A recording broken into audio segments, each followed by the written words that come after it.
And we're live.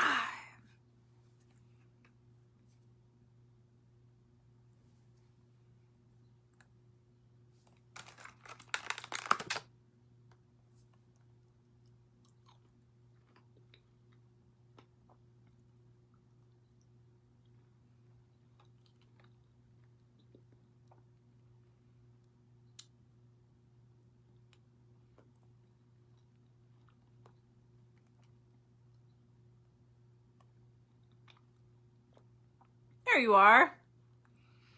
Is everybody ready to start The Prisoner of Azkaban tonight? I'm super excited. Okay.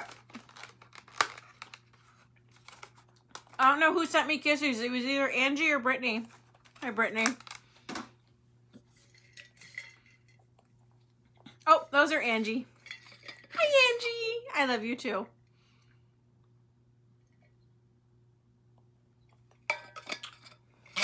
All right.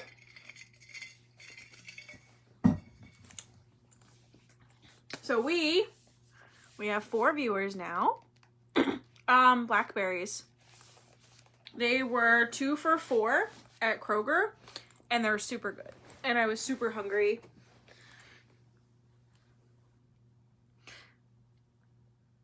And while yes, they're really high in natural sugars, so they're not exactly keto.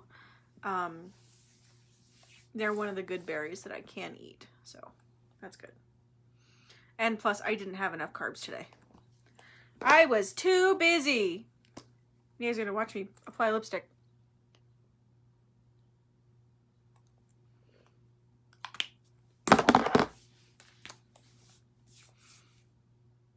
Aw, thanks. Should I take this off? Like, I kept my bandana on all day today, so, you know, I could go in the grocery store without getting in trouble. Pardon me while I rob the place. And nobody could see my pretty lipstick underneath. It was sad. Okay, we're going to take this off. And then we are going to start Harry Potter and the Prisoner of Azkaban.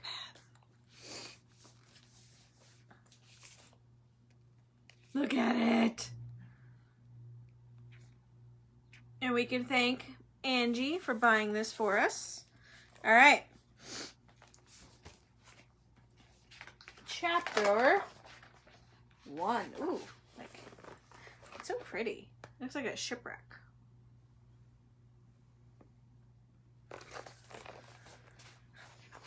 I love how people pop on and they're like, ooh, what's she doing? She's live. And then they go away. It's like, oh, she's reading a book. That's boring.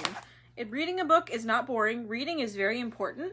And if you're too lazy and you don't feel like reading, let me read to you. It's more fun that way anyway. All right. So, Harry Potter and the Prisoner of Azkaban, Chapter 1, Owl Post. My eyes look very green today, too. Okay. Harry Potter was a highly unusual boy in many ways. For one thing, he hated the summer holidays more than any other time of year. For another, he really wanted to do his homework, but was forced to do it in secret in the dead of night. And he also happened to be a wizard. You're a wizard, Harry! It was nearly midnight, and he was lying on his front in bed, the blankets drawn right over his head like a tent, a torch in one hand, and a leather-bound book, A History of Magic by Bethel de Bagshot, propped open on his pillow. Harry moved the tip of his eagle feather quill down the page, frowning as he looked for something that would help him write his essay. Witch burning in the 14th century was completely pointless. Discuss. The quill paused at the top of a likely-looking paragraph. Harry pushed his round glasses up his nose, moved his torch closer to the book, and read. Non-magic people, more commonly known as muggles, were particularly afraid of magic in medieval times, but not very good at recognizing it. On the rare occasion that they did catch a real witch or wizard, burning had no effect whatsoever. The witch or wizard would perform a basic flame-freezing charm and then pretend to shriek with pain while enjoying a gentle tickling sensation. Indeed, Gwendolyn the Weird enjoyed being burnt so much that she allowed herself to be caught no fewer than 47 times in various disguises. That's a weird hobby. Harry put his quill between his teeth and reached underneath his pillow for his ink bottle and a roll of parchment. Slowly and very carefully, he unscrewed the ink bottle, dipped his quill in, and began to write, pausing every now and then to listen, because if any of the Dursleys heard the scratching of his quill on their way to the bathroom, he'd probably find himself locked in the cupboard under the stairs for the rest of the summer. The Dursley family of number 4 Privet Drive was the reason that Harry never enjoyed his summer holidays. Uncle Vernon, Aunt Petunia, and their son Dudley were Harry's only living relatives. They were Muggles, and they had very medieval attitudes towards magic. Harry's dead parents, who had been a witch and wizard themselves, were never mentioned under the Dursleys' roof. For years, Aunt Petunia and Uncle Vernon had hoped that if they kept Harry as downtrodden as possible, they would be able to squash the magic out of him. To their fury, they had been unsuccessful, and now lived in terror of anyone finding out that Harry had spent most of the last 2 years at Hogwarts School of Witchcraft and Wizardry. The most the Dursleys could do these days was to lock away Harry's spellbooks, wand, cauldron, and broomstick at the start of the summer holiday, and forbid him to talk to the neighbors. This separation from his spellbooks had been a real problem for Harry, because his teachers at Hogwarts had given him a lot of holiday work. One of the essays, a particularly nasty one about shrinking potions, was for Harry's least favorite teacher, Professor Snape, who would be delighted to have an excuse to give Harry detention for a month. Harry had therefore seized his chance in the first week of the holidays. While Uncle Vernon, Aunt Petunia, and Dudley had gone out in the front garden to admire Uncle Vernon's new company car, in very loud voices so the rest of the street would notice it too, Harry had crept downstairs, picked the lock on the cupboard under the stairs, grabbed some of his books, and hidden them in his bedroom. As long as he didn't leave spots of ink on the sheets, the Dursleys need never know that he was studying magic by night. We all study magic by night, don't we? I mean, that's what I did when I was in high school. Harry was keen to avoid trouble with his aunt and uncle at the moment, as they were already in a bad mood with him, all because he'd received a telephone call from a fellow wizard 1 week into the school holidays. Ron Weasley, one of Harry's best friends at Hogwarts, came from a whole family of wizards. This meant that he knew a lot of things Harry didn't, but had never used a telephone before. Most unlikely, it had been Uncle Vernon who had answered the call. "Vernon Dursley speaking." Harry, who happened to be in the room at the time, froze as he heard Ron's voice answer. "Hello? Hello? Can you hear me? I want to talk to Harry Potter." Ron was yelling so loudly that Uncle Vernon jumped and held the receiver a foot away from his ear, staring at it with an expression of mingled fury and alarm. "Who is this?" he yelled in the direction of the mouthpiece. "Who are you?" "Ron Weasley," Ron bellowed back, as though he and Uncle Vernon were speaking from opposite ends of a football pitch. "I'm a friend of Harry's from school." Uncle Vernon's small eyes swiveled around to Harry, who was rooted on the spot. "There is no Harry Potter here," he roared, now holding the receiver at arm's length, as though frightened it might explode. "I don't know what school you're talking about. Never contact me again. Don't you come near my family." And he threw the receiver back onto the telephone as if dropping a poisonous spider. The row that had followed had been one of the worst ever. "How dare you give this number to people like you?" Uncle Vernon had roared, spraying Harry with spit. Ron obviously realized that he got Harry in trouble because he hadn't called again. Harry's best friend from Hogwarts, Hermione Granger, hadn't been in touch either. Harry suspected that Ron had warned Hermione not to call, which was a pity, because Hermione, the cleverest witch in Harry's school, had Muggle parents, knew how to use a telephone, and would probably have had enough sense not to say she went to Hogwarts. So Harry had had no word from any of his wizarding friends for 5 long weeks, and this summer was turning out to be almost as bad as the last one. There was just one very small improvement. After swearing that he wouldn't use her to send letters to any of his friends, Harry had been allowed to let his owl, Hedwig, out at night. Uncle Vernon had given in because of the racket Hedwig made if she was locked in her cage all the time. Harry finished writing about Wendelin the Weird and paused to listen again. The silence in the house was broken only by the distant, grunting snores of his enormous cousin Dudley. It must be very late. Harry's eyes were itching with tiredness. Perhaps he'd finish this essay tomorrow night. He replaced the top of the ink bottle, pulled an old pillowcase from under his bed, put the torch, a history of magic, and his essay, quill, and ink inside it, got out of bed, and hid the lot under a loose floorboard under his bed. Then he stood up, stretched, and checked the time on the luminous alarm clock on his bedside table. It was 1 o'clock in the morning. Harry's stomach gave a funny jolt. He had been 13 years old without realizing it for a whole hour. Yet another unusual thing about Harry was how little he looked forward to his birthdays. He had never received a birthday card in his life. The Dursleys had completely ignored his last 2 birthdays, and he had no reason to suppose they would remember this one. Harry walked across the dark room, past Hedwig's large empty cage, to the open window. He leaned on the sill, the cool night air pleasant on his face after a long time under the blankets.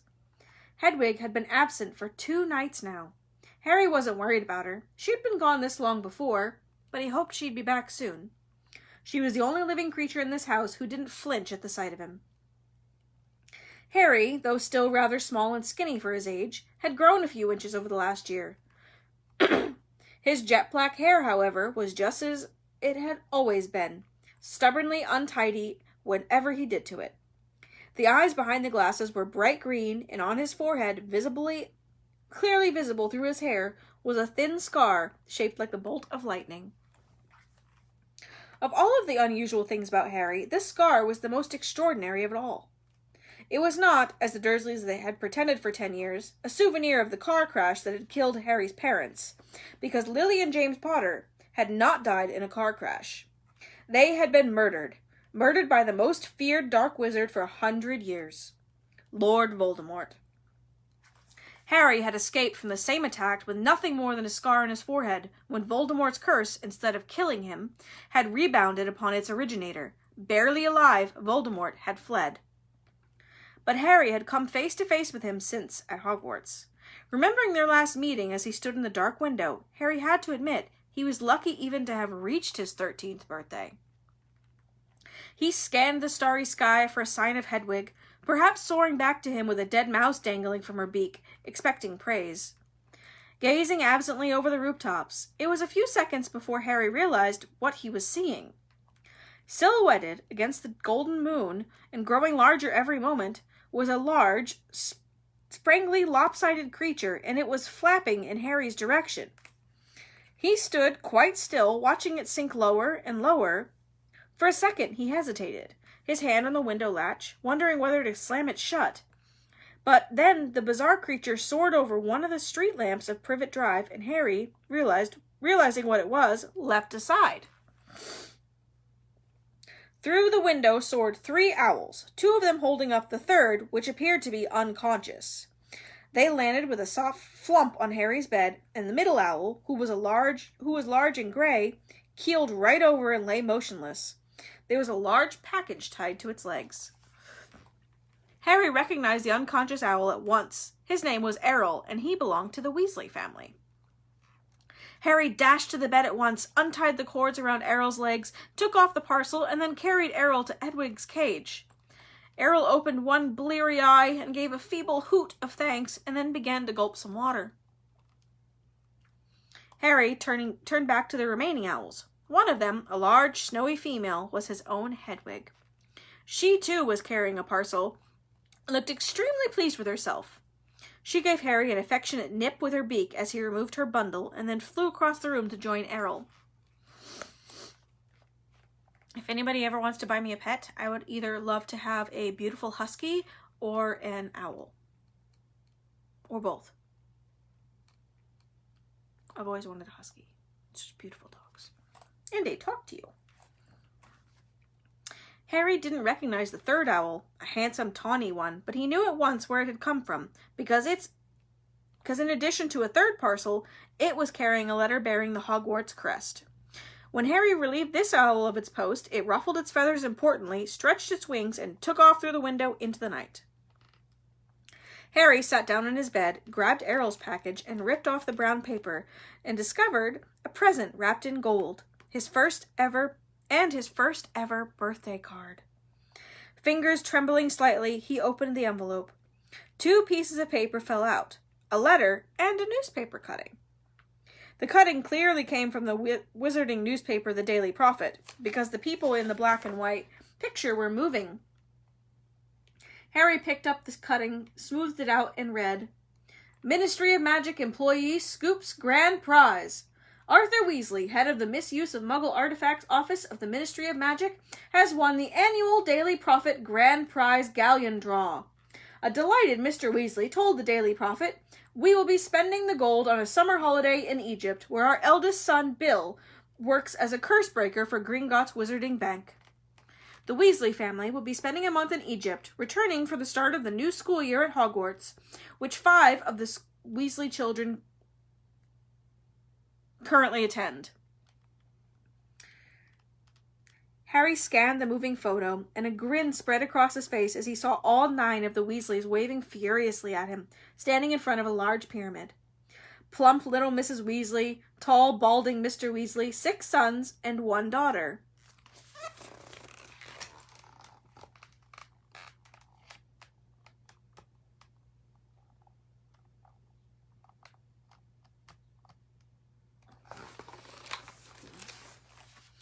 Although the black and white photo didn't show it, all with flaming red hair.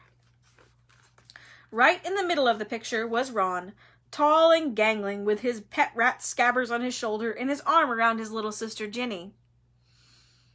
Harry couldn't think of anyone who deserved to win a large pile of gold more than the Weasleys, who were very nice and extremely poor. He picked up Ron's letter and unfolded it. Dear Harry, happy birthday! Look, I'm really sorry about the telephone call. I hope the Muggles didn't give you a hard time. I asked Dad, and he reckons I shouldn't have shouted. It's brilliant here in Egypt. Bill's taken us round all the tombs, and you wouldn't believe the curses that old Egyptian wizards put on them. Mom wouldn't let Ginny come in the last one. There were all these mutant skeletons in there, of Muggles who'd broken in and growed extra heads and stuff. I couldn't believe it when Dad won the Daily Prophet draw. 700 galleons! Most of it's gone on this holiday, but we're going to buy me a new wand for next year. Harry remembered only too well the occasion when Ron's old wand had snapped. It had happened when the car that the 2 of them had been flying to Hogwarts had crashed into a tree on the school grounds. All right, we'll be back about a week before term starts, and we'll be going to London to get my wand and our new books. Any chances of meeting you there? Don't let the Muggles get you down. Try and come to London. Signed, Ron. P.S. Percy's head boy. He got the letter last week.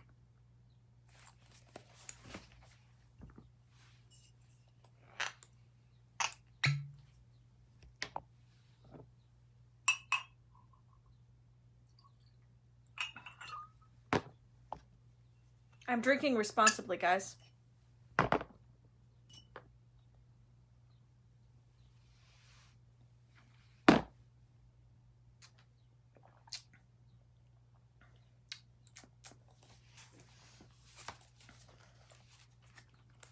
Harry glanced back at the photograph. Percy, who was in his 7th and final year at Hogwarts, was looking particularly smug. He had pinned his head boy badge to the fez perched jauntily on top of his neat hair, his horn-rimmed glasses flashing in the Egyptian sun.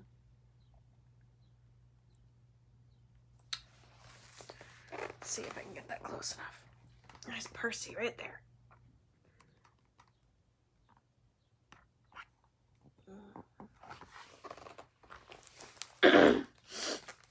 Harry now turned to his present and unwrapped it. Inside was what looked like a miniature glass spinning top. There was another note from Ron beneath it. Harry, this is a pocket sneakoscope. If there's something untrustworthy around, it's supposed to light up and spin. Bill says it's rubbish sold for wizard tourists and it isn't reliable, but it kept lighting up at dinner last night. Because it kept lighting up at dinner last night. But he didn't realize Fred and George had put beetles in his soup. Bye. Signed, Ron. Harry put the pocket sneakoscope on his bedside table, where it stood quite still, balanced on its point, reflecting the luminous hands on his clock. He looked at it happily for a few seconds, and then picked up the parcel that Hedwig had brought. Inside this, too, there was a wrapped present, a card, and a letter, this time from Hermione.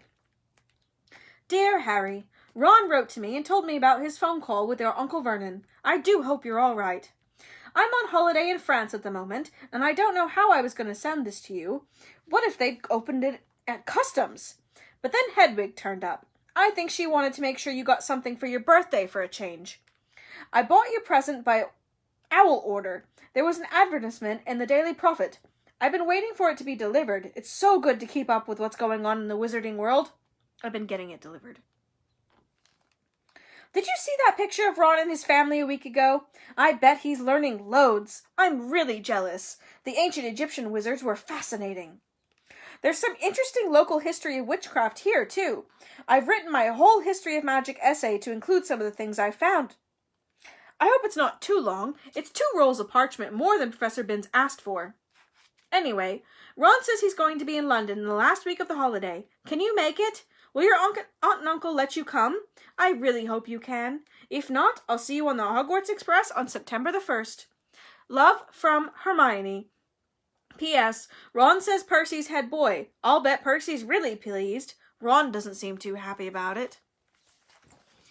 Harry laughed again as he put Hermione's letter aside and picked up her present. It was very heavy.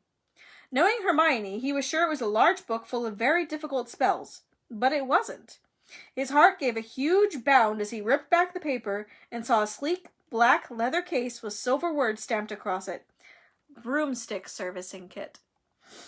Wow, Hermione, Harry whispered, unzipping the case to look inside. There was a large jar of Fleetwood's high-finished handle polish, a pair of gleaming silver tail twig clippers, a tiny brass compass to clip onto your broom for long journeys, and a handbook of do-it-yourself broom care. Apart from his friends, the thing that Harry missed most about Hogwarts was Quidditch, the most popular sport in the magical world, highly dangerous, very exciting, and played on broomsticks. Harry happened to be very good at Quidditch playing. He happened to be a very good Quidditch player. He had been the youngest person in a century to be picked for one of Hogwarts House teams. One of Harry's most prized possessions was his Nimbus 2000 racing broom. Harry put the leather case aside and picked up his last parcel. He recognized the untidy scrawl on the brown paper at once. This was from Hagrid, the Hogwarts gamekeeper. He tore off the top layer of paper and glimpsed something green and leathery. But before he could unwrap it properly, the parcel gave a strange quiver, and whatever was inside it snapped loudly, as though it had jaws. Harry froze. He knew that Hagrid would never send him anything dangerous on purpose, but then Hagrid didn't have a normal person's view of what was dangerous. Hagrid had been known to befriend giant spiders, buy vicious 3-headed dogs for men in pubs, and sneak illegal dragon eggs into his cabin. Harry poked the parcel nervously. It snapped back again. Harry reached for the lamp on his bedside table, picked it up firmly in one hand, and raised it over his head, ready to strike. And then he seized the rest of the wrapping paper in one hand and pulled. And out fell a book. Harry just had time to register its handsome green cover emblazoned with the golden title, The Monster Book of Monsters, before it flipped over its edge and scuttled sideways along the bed like some weird crab. Uh-oh, Harry muttered. The book toppled off the bed with a loud clunk and shuffled rapidly across the room.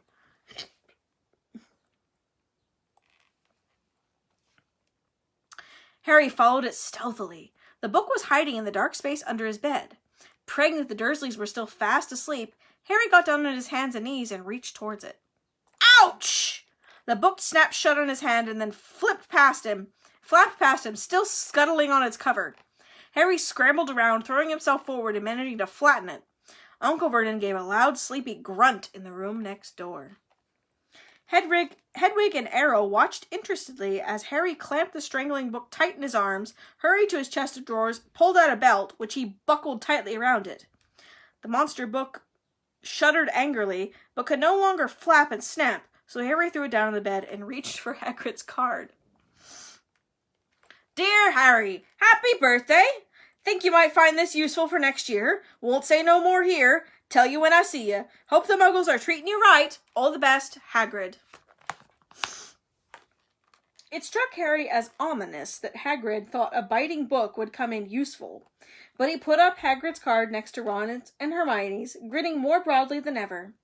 Now that there was only the letter from Hogwarts itself. Noticing that it was rather thicker than usual, Harry slit open the envelope, pulled out the first page of parchment within, and read, Dear Mr. Potter, please note the new school year will begin on September the 1st. The Hogwarts Express will leave from King's Cross Station, platform 9 3/4, at 11 o'clock. Third years are permitted to visit the village of Hogsmeade at certain weekends. Please give the enclosed permission form to your parent or guardian to sign. A list of books for next year is enclosed. Yours sincerely, Professor M. McGonagall, Deputy Headmistress.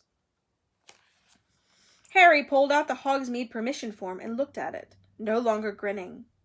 It would be wonderful to visit Hogsmeade on weekends. He knew it was entirely Wizarding Village, but he had never set foot there. But how on earth was he going to persuade Uncle Vernon or Aunt Petunia to sign the form? He looked over at the alarm clock. It was now 2 o'clock in the morning.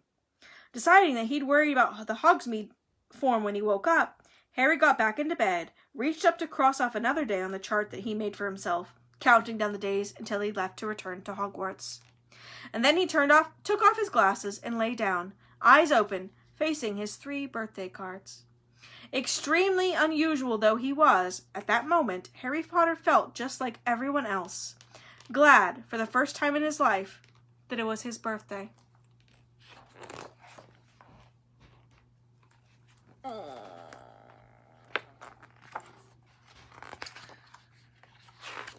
Okay, well, I mean, we could read the next chapter. It's not that long. Let me consume a couple more berries, and then we will read about Aunt Marge. Aunt Marge's big mistake.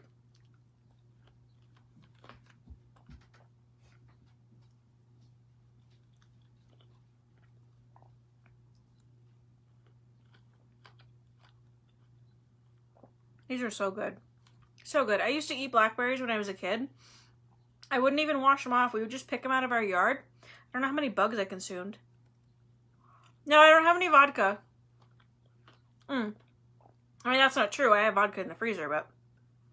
No, it's strictly a whiskey, water, and... blackberries night.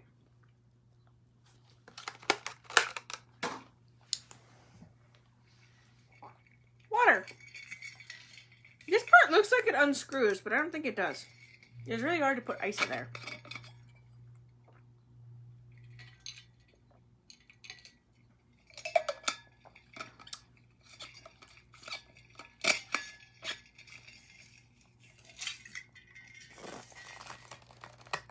Yeah. I don't think that's supposed to unscrew.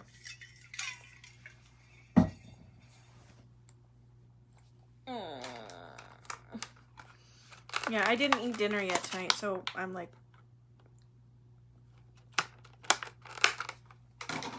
consuming berries like they're going out of style. While I'm doing that, the Monster Book of Monsters, guys! Look at that Monster Book of Monsters. Isn't it so cute? Don't you just want to rub its spine? Sure, Angie. You can have one. I feed it to you.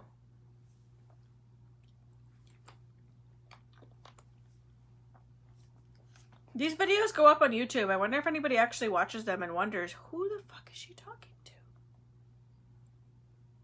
Myself. I converse with myself and read books to myself. Alright, anywho. Chapter 2. Aunt Marge's Big Mistake.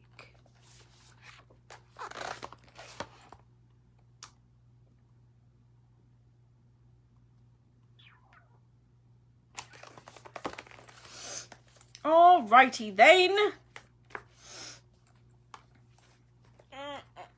Oh. My knife is stabbing me in the leg. That is extremely frowned upon. Alright.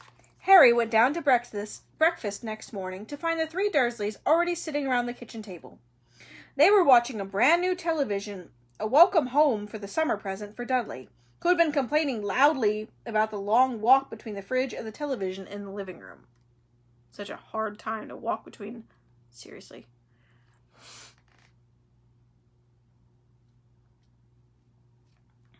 Manny probably laughed, telling me to watch my language. I apologize. I know I dropped the F-bomb. I didn't think about it until after I said it. Dudley had spent most of the summer in the kitchen, his piggy little eyes fixed on the screen and his 5 chins. I can make one. Wobbling as he ate continually.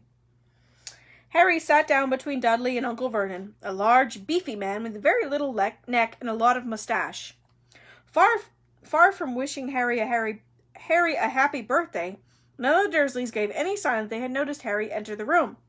But Harry was far too used to this to care. He helped himself to a piece of toast and then looked up at the newsreader on the television, who was halfway through a report on an escaped convict. The public is warned that Black is armed and extremely dangerous. A special hotline has been set up, and any sightings of Black should be reported immediately. No need to tell us he's no good, snorted Uncle Vernon, staring over the top of his newspaper at the prisoner. Look at the state of him, the filthy layabout. Look at his hair. He shot a nasty look sideways at Harry, whose untidy hair had always been a source of great annoyance to Uncle Vernon. Compared to the man on the television, however, whose gaunt face was surrounded by a matted elbow-length tangle, Harry felt very well-groomed indeed. The newsreader had reappeared. The Ministry of Agriculture and Fisheries will announce today... Hang on, barked Uncle Vernon, staring furiously at the newsreader. You didn't tell us where the maniacs escaped from. What use is that? Lunatic could be coming up the street right now. Aunt Petunia, who was bony and horse-faced, whipped around and peered intently out the kitchen window. Harry knew Aunt Petunia would simply love to be the one that called the hotline number. She was the nosiest woman in the world and spent most of her life spying on her boring, law-abiding neighbors. When will they learn, said Uncle Vernon, pounding the table with his large purple fist, that hanging's the only way to deal with these people? Very true, said Aunt Petunia, who was still squinting at the next-door neighbor's runner beans. Uncle Vernon drained his teacup, glanced at his watch, and added, All right, I'll be off in a minute, Petunia. Marge's train gets in at 10. Harry, whose thoughts had been upstairs with the broomstick servicing kit, was brought back to earth with an unpleasant bump. Aunt Marge, he blurted out, she's not coming here, is she? Aunt Marge was Uncle Vernon's sister. Even though she was not a blood relative of Harry's, whose mother had been Aunt Petunia's sister, he had been forced to call her aunt all his life. Aunt Marge lived in the country, in a house with a large garden where she bred bulldogs. She didn't often stay in Privet Drive because she couldn't bear to leave her precious dogs, but each of her visits stood out horribly vividly in Harry's mind. On Dudley's fifth birthday party, Aunt Marge had whacked Harry around with the shins with her walking stick to stop him beating Dudley at musical statues. A few years later, she had turned up at Christmas with a computerized robot for Dudley and a box of dog biscuits for Harry. On her last visit, the year before Harry had started at Hogwarts, Harry had accidentally trotted on the paw of her favorite dog. Ripper had chased Harry out into the garden, up a tree, and Aunt Marge had refused to call him off until past midnight. The memory of this incident still brought tears of laughter to Dudley's eyes. "Marge'll be here for a week," Uncle Vernon snarled. "And while we're on the subject," he pointed a fat finger threateningly at Harry, "we need to get a few things straight before I go and collect her." Dudley smirked and withdrew his gaze from the television. Watching Harry being bullied by Uncle Vernon was Dudley's favorite form of entertainment. "Firstly," growled Uncle Vernon, "you'll keep a civil tongue in your head when you're talking to Marge." "All right," said Harry bitterly, "if she does when she's talking to me." "Secondly," said Uncle Vernon, acting as though he had not heard Harry's reply, "as Marge doesn't know anything about your abnormality, I don't want any funny stuff while she's here. You behave yourself. Got me?" "I will if she does," said Harry through gritted teeth. "And thirdly," said Uncle Vernon, his mean little eyes now slits in his great purple face, "we've told Marge you attend St. Brutus's Secure Center for Incredibly Criminal Boys." "What?" Harry yelled. "And you'll be sticking to that story, boy, or there'll be trouble," spat Uncle Vernon. Harry sat there, white-faced and furious, staring at Uncle Vernon, hardly able to believe it. Aunt Marge, coming for a week-long visit, was the worst birthday present the Dursleys had ever given him, including that pair of Uncle Vernon's old socks. "Well, Petunia," said Uncle Vernon, getting heavily to his feet, "I'll be off to the station, then. Want to come along for the ride, Dudders?" "No," said Dudley, whose attention had returned to the television now that Uncle Vernon had finished threatening Harry. "Dudley's got to make himself smart for his auntie," said Aunt Petunia, smoothing Dudley's thick blonde hair. "Mummy's bought him a lovely new bow tie." Ugh. Uncle Vernon clapped Dudley on his porky shoulder. "See you in a bit, then," he said, and he left the kitchen. Harry, who had been sitting in a kind of horrific trance, had a sudden idea. Abandoning his toast, he got quickly to his feet and followed Uncle Vernon to the door. Uncle Vernon was pulling on his car coat. I'm not taking you," he snarled as he turned to see Harry watching him. "Like I'd want to come," said Harry coldly. "I want to ask you something." Uncle Vernon eyed him suspiciously.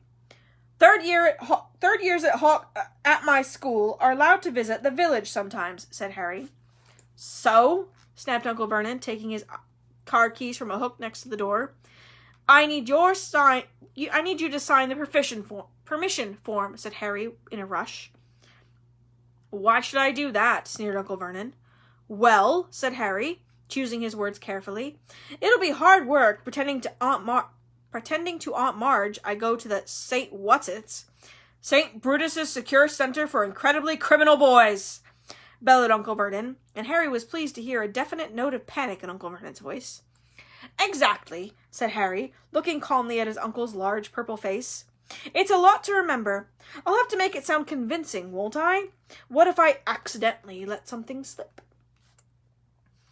You'll get the stuffing knocked out of you, won't you?" roared Uncle Vernon, advancing on Harry with his fist raised, but Harry stood his ground. "Knocking the stuffing out of me won't make Aunt Marge forget what I could tell her," he said grimly. Uncle Vernon stopped, his fist still raised, his face an ugly puce. "But if you sign my permission form," Harry went on quickly, "I swear I'll remember where I'm supposed to go to school, and I'll act like I'm normal and everything." Harry could tell that Uncle Vernon was thinking it over, even if his teeth were bared and a vein was throbbing in his temple. "Right," he said finally. "I shall monitor your behavior carefully during Marge's visit. If, at the end of it, you've towed the line and kept to the story, I'll sign your Riddy form." He wheeled around, pulled open the front door, and slammed it so hard that one of the little panes of glass on the top fell out. Harry didn't return to the kitchen. He went back upstairs to his bedroom. If he was going to act like a real muggle, he'd better start now. Slowly and sadly, he gathered up all his presents and his birthday cards and hid them under the loose floorboard with his homework. Then he went to Hedwig's cage. Errol seemed to have recovered. He and Hedwig were both asleep, heads under their wings. Harry sighed and then poked them both awake. "Hedwig," he said gloomily, "you're going to have to clear off for a week. Go with Errol. Ron will look after you. I'll write him a note explaining. Oh, don't look at me like that. Hedwig's large amber eyes were reproachful. It's not my fault. It's the only way I'll be able to visit Hogsmeade with Ron and Hermione. 10 minutes later, Errol and Hedwig, who had a note for Ron bound to her leg, soared out the window and out of sight. Harry, now feeling thoroughly miserable, put the empty cage away inside the wardrobe. But Harry didn't have long to brood. In next to no time, Aunt Petunia was shrieking up the stairs to Harry to come down and get ready to welcome their guest. Do something with your hair, Aunt Petunia snapped as he reached the hall. Harry couldn't see the point of trying to make his hair lie flat. Aunt Marge loved criticizing him, so the untidier he looked, the happier she would be. I know some people like that. All too well, there was a crunch of gravel outside as Uncle Vernon's car parked back in the driveway, and then the clunk of the car doors and footsteps on the garden path. Get the door! Aunt Petunia hissed at Harry.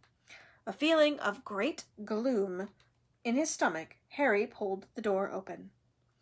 On the threshold stood Aunt Marge. She was very like Uncle Vernon, large, beefy, and purple-faced. She even had a mustache, though not as bushy as his. In one hand she had an enormous suitcase, and tucked under the other was an old and evil-tempered bulldog. "Where's my dudders?" roared Aunt Marge. "Where's my Neffy Pooh?" Dudley came waddling down the hall, his blonde hair plastered flat to his fat head, a bow tie just visible under his many chins.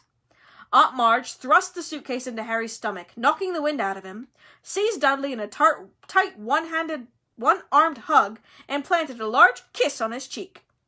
Harry knew perfectly well that Dudley only put up with Aunt Marge's hugs because he was well paid for it. And sure enough, when they broke apart, Dudley had a crisp 20-pound note clenched in his fat fist. "Petunia!" shouted Aunt Marge, striding past Harry as though he was a hat stand. Aunt Marge and Aunt Petunia kissed, or rather, Aunt Marge bumped her large jaw against Aunt Petunia's bony cheek. Uncle Vernon now came in, smiling jovially as he shut the door. "Tea, Marge?" he said. "And what will Ripper take?" "Ripper can have some of my tea out of my saucer," said Aunt Marge, as they all trooped into the kitchen, leaving Harry alone in the hall with the suitcase. But Harry wasn't complaining. Any excuse to not be with Aunt Marge was fine with him, so he began to heave the case upstairs into the spare bedroom, taking as long as he could. By the time he got back to the kitchen, Aunt Marge had been supplied with tea and fruitcake, and Ripper was lapping noisily in the corner. Harry saw Aunt Petunia wince slightly as specks of tea and drool flecked her clean floor. Aunt Petunia hated animals. "Who's looking after the other dogs, Marge?" Uncle Vernon asked. "Oh, I've got Colonel Fubster managing them," boomed Aunt Marge. "He's retired now. Good for him to have something to do.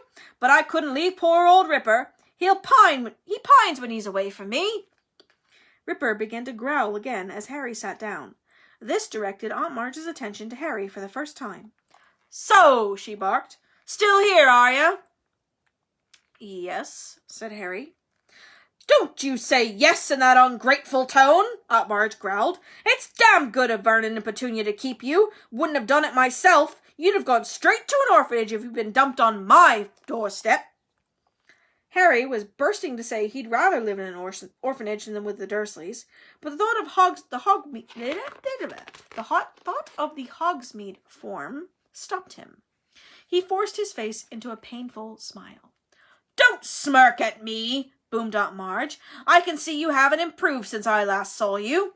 I hoped school would knock some manners into you." She took a large gulp of tea, wiped her mustache, and said, "Where is it you send him again, Vernon?" "St. Brutus's," said Vernon promptly. "It's a first-rate institution for hopeless cases." "I see," said Aunt Marge. "Do they use the cane at St. Brutus's, boy?" She barked across the table. Uncle Vernon nodded curtly behind Aunt Marge's back. "Yes," said Harry. Then, feeling he might as well do the thing properly, he said, "All the time." "Excellent," said Aunt Marge. I won't have this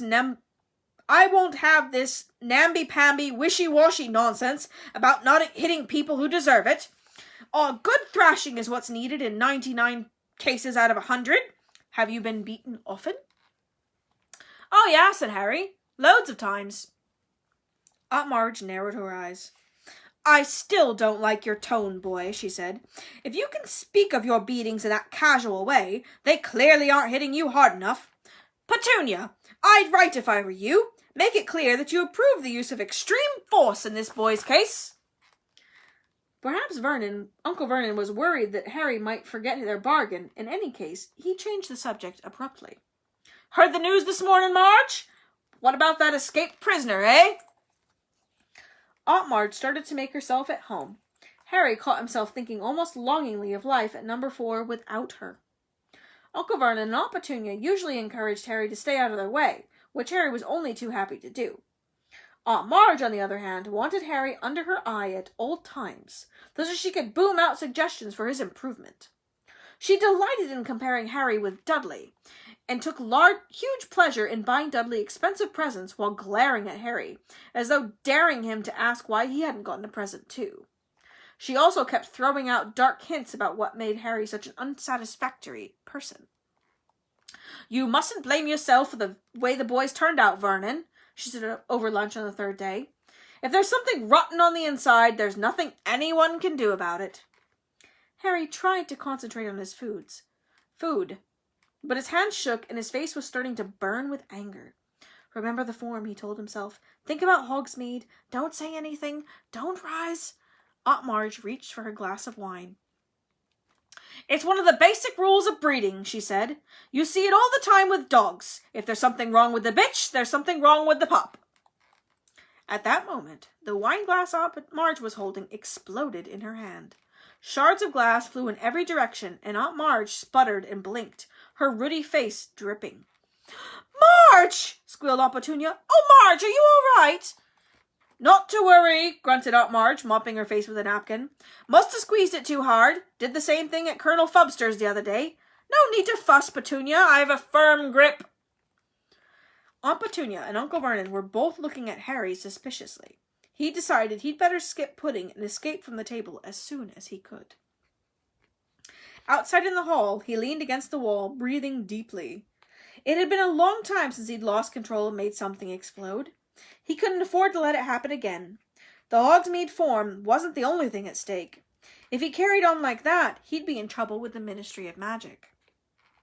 Harry was still an underage wizard, and he was forbidden by wizard law to do magic outside school.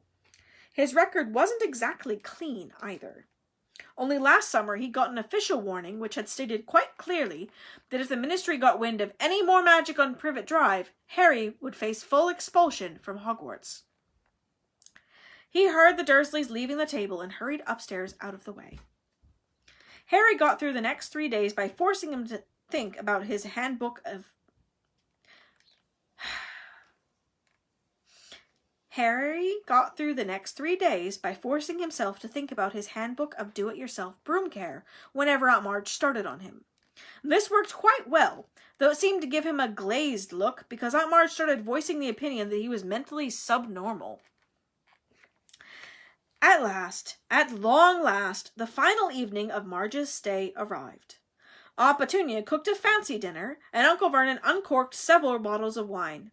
They got all the way through the soup and the salmon without a single mention of Harry's faults. During the lemon meringue pie, Uncle Vernon bored them all with a long talk about Grunnings, his drill-making company. Then Aunt Petunia made coffee, and Uncle Vernon brought out a bottle of brandy. Hi, Auntie Amber.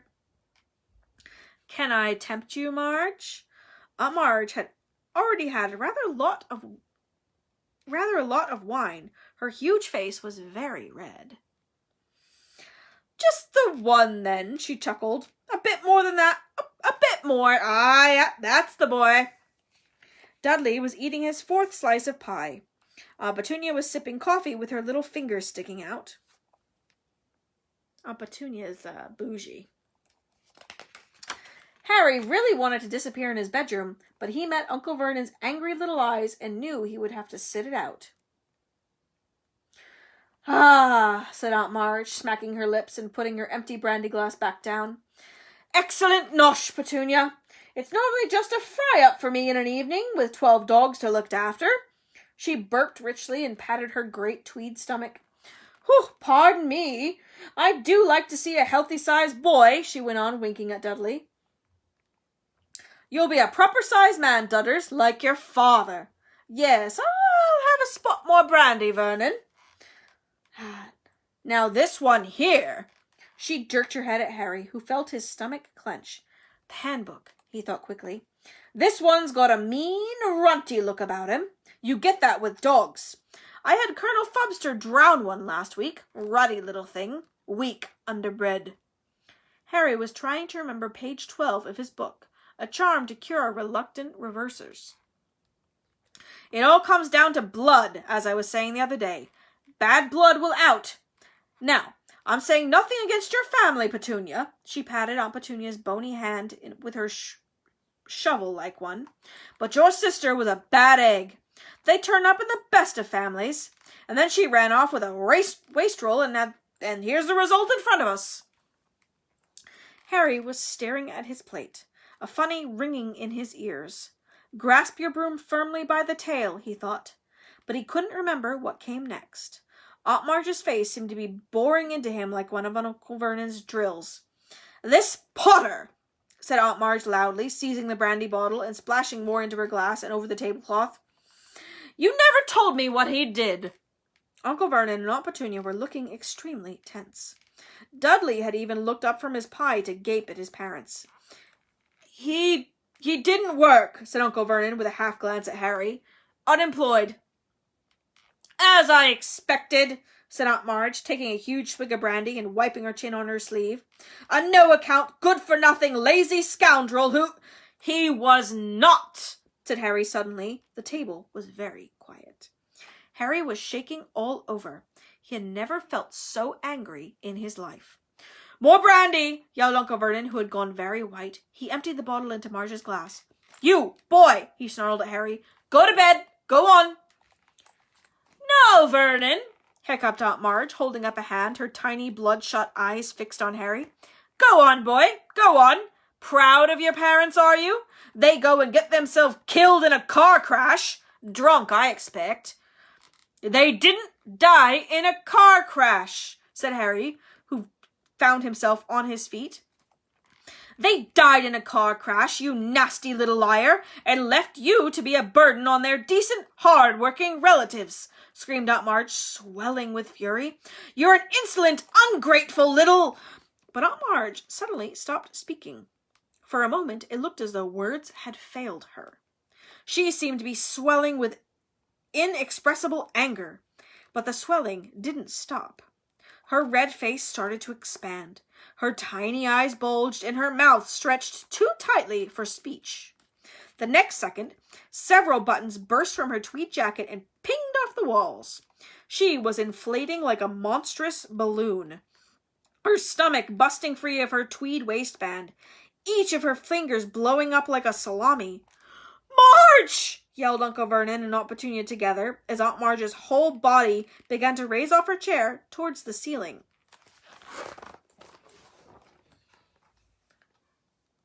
Uncle Vernon? Aunt Marge's feet.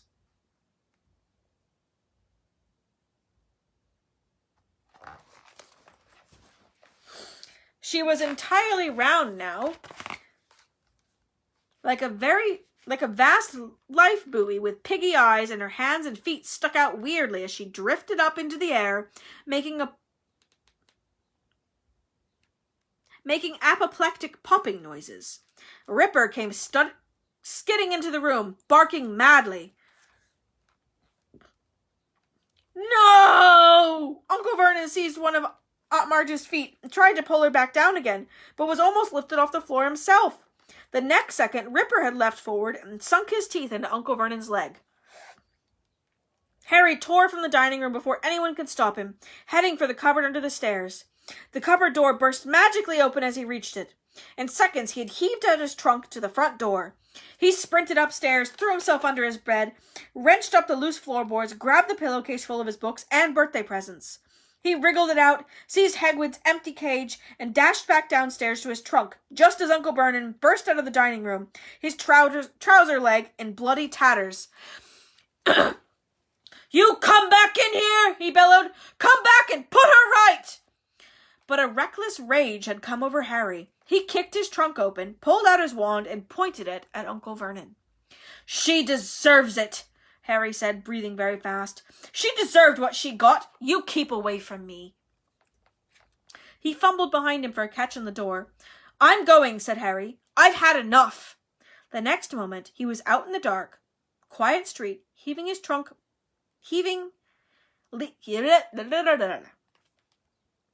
And next moment, he was out in the dark, quiet street, heaving his heavy trunk behind him, Hedwig's cage under his arm.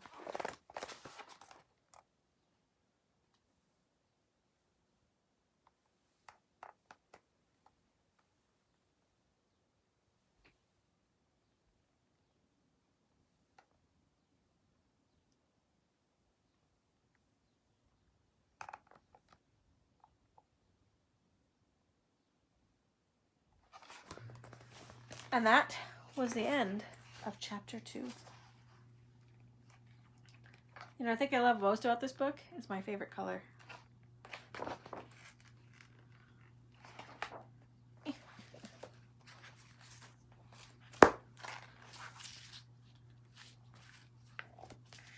It's purple. All right, lovelies. Have a wonderful evening. I'm going to go find something to eat other than berries. I did just go grocery shopping, so I got plenty of groceries in there. I've got a couple orders of food to make, including tuna mac salad. All right. Have a lovely night, guys. Thank you for watching. And tomorrow we will read 2 more chapters. Maybe I'll go on a little earlier. I think it's supposed to be raining here. I don't know. I'll let you guys know. I'll post it on my wall. Bye. Thank you.